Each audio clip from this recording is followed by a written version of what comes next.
صباح الخير حبايبي الغاليين ومتابعيني الجمال، يا رب تكونوا بخير. الناس الجميلة اللي طلبت مني بسكوت او حاجة حلوة تتعمل يوم رأس السنة. انا عملت لكم بسكوت بالقرفة.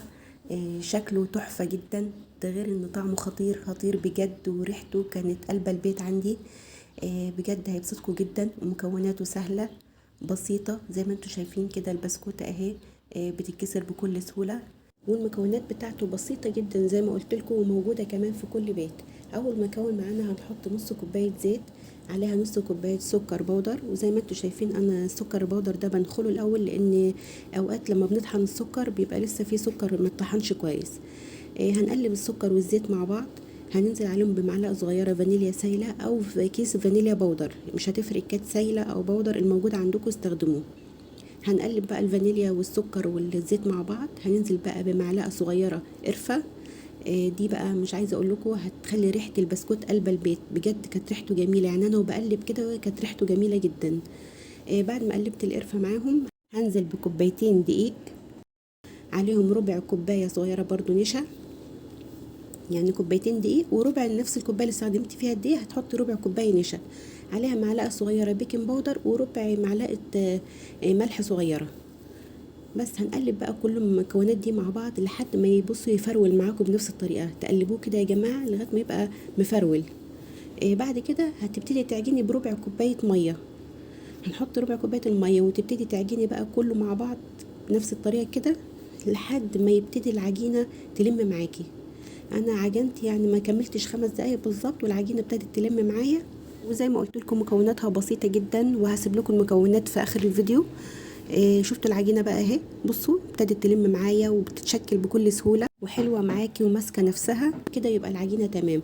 ممكن تزودي دقيق لو انت حسيت ان العجينه لسه مش متمالكه معاكي، لان اوقات الدقيق بيفرق من كل عجينه للتانيه. وزي ما انتوا شايفين انا قسمت العجينه بالنص عشان اعمل النص التاني ده بالكاكاو، فحطيت معلقه كاكاو خام كبيره.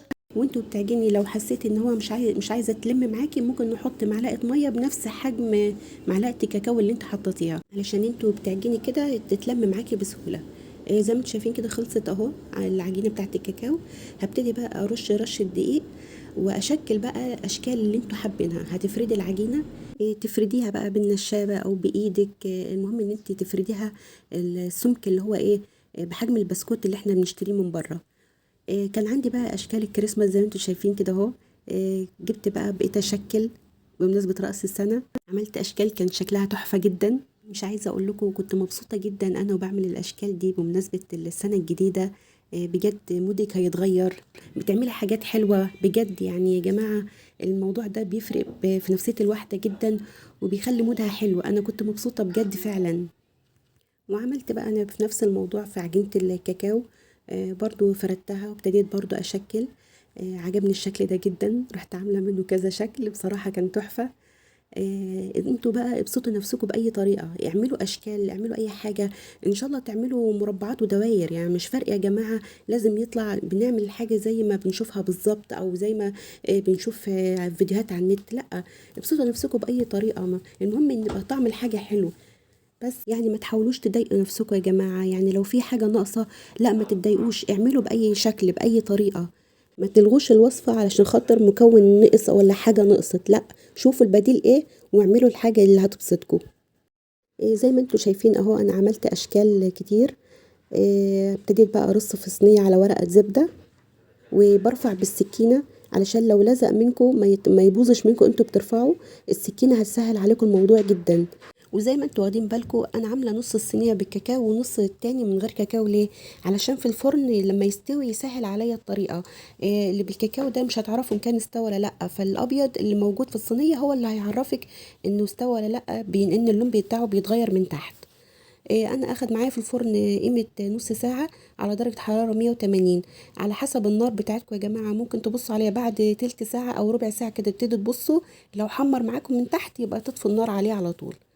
الخطوات اللي جايه دي بقى اللي حابب يعملها براحته، اللي حابب ياكله على كده بجد كان طعمه تحفه جدا. جبت بقى شبكه او اي مصفى عندكم، رصوا فيها البسكوت بنفس الشكل وانزلوا عليه بصوص شوكولاته.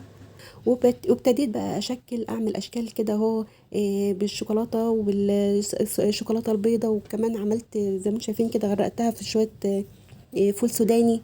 ما روحتش جبت مكسرات بقى وحاجات غاليه، لا متكلفيش نفسك، هم شويه فول سوداني وزوقي بيهم، عندك شويه جوز هند تمام.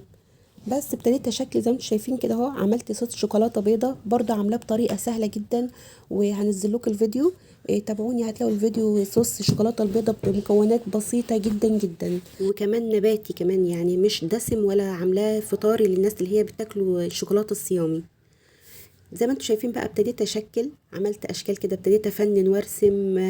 اي شكل يجي على دماغكم ارسموا، يعني من الاخر دلعوا نفسكم.